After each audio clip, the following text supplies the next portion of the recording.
वनला खूप छान प्रतिसाद दिलाय तुम्ही सगळ्यांनी, म्हणून हा सेकंड पार्ट आहे. वेलकम टू सानूच्या या चॅनलवरती. तर सुरुवात करूया सेकंड पार्टला आणि नक्कीच तुम्ही यामधल्या 2-3 चुका तर नक्कीच करत असाल. कापलेलं लिंबू हे फ्रीजमध्ये ठेवू नका, त्याच्यामुळे पसारा सुद्धा वाढतो आणि लिंबू सुद्धा खराब होतो, तो सुकून जातो. त्यापेक्षा जर कापलेलं लिंबू ठेवायचंच असेल तर ते एखाद्या बंद झाकणाच्या डब्यामध्ये. प्लास्टिकच्या भांड्यामध्ये गरम वस्तू काही ठेवू नका. प्लास्टिकचं भांडं जे डब्बा असतो तो पण खराब होतो. आणि दुसरं म्हणजे ते आपल्या सेहतसाठी हानिकारक आहे, आरोग्यासाठी.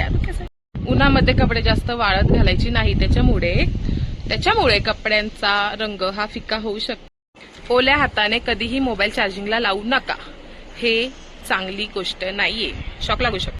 भरपूर वेळा असं होतं की आपण तांदूळ आणि डाळी यांचा साठा करून ठेवतो, तर कमीत कमी महिन्यातून तरी एकदा चेक करत जा. दूध उकळायला ठेवल्यानंतर त्याच्यावरती कोणतंही कालथा म्हणा किंवा कुठलंही एक भांडं ठेवल्यानंतर दूध उतू जात नाही, असे खूप सारे टिप्स मी पाहिल्यात, पण त्याचा काही फायदा झाला नाहीये मला. त्याच्यामुळे शिस्तीत एकतर गॅस बारीक करून ठेवा आणि फास्ट ठेवला असेल तर तिथे. भाजी आणल्यानंतर आपण धुवून ती फ्रीजमध्ये ठेवतो. एकतर धुवायची मला नाही वाटत की अन्नाला सगळं धुवून ठेवायची काय गरज आहे, पण जर धुवून ठेवलं तर ते सगळं कोरडं करून ठेवा. भरपूर वेळा असं होतं की आपण तांदूळ आणि डाळी यांचा साठा करून ठेवतो, तर कमीत कमी महिन्यातून तरी एकदा चेक करत जा, कारण जर किडे किंवा ओलावामुळे जर खराब झाले तर त्यात आपलंच नुकसान.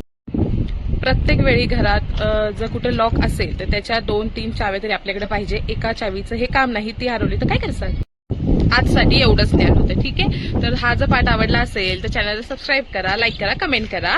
आणि मी फायनली माझी वेट लॉस जर्नी चालू करतेय. शॉर्ट्स टाकेल त्याचे मी, लॉंग व्हिडिओ जमेल तेव्हा टाकेल. पण जर तुम्हाला या जर्नीमध्ये, आणि फक्त वेट लॉस जर्नी नाहीये, अजून काहीतरी आहे, तर जर तुम्हाला जाणून घ्यायचं असेल की अजून काय ऍड केलंय त्याच्यामध्ये, कारण फक्त वेट लॉस हा माझा प्रॉब्लेम नाहीये, 2-3 प्रॉब्लेम आहे, ते सगळे सॉल्व्ह करायचे आहेत एक साथ, आणि ते पण कमी बजेटमध्ये. का तर फॅन्सी डाएट वगैरे आपल्याला नाही होऊ शकत. तर जर तुम्हाला या जर्नीमध्ये सामील व्हायचं असेल तर सबस्क्राईब करा. चलो बाय.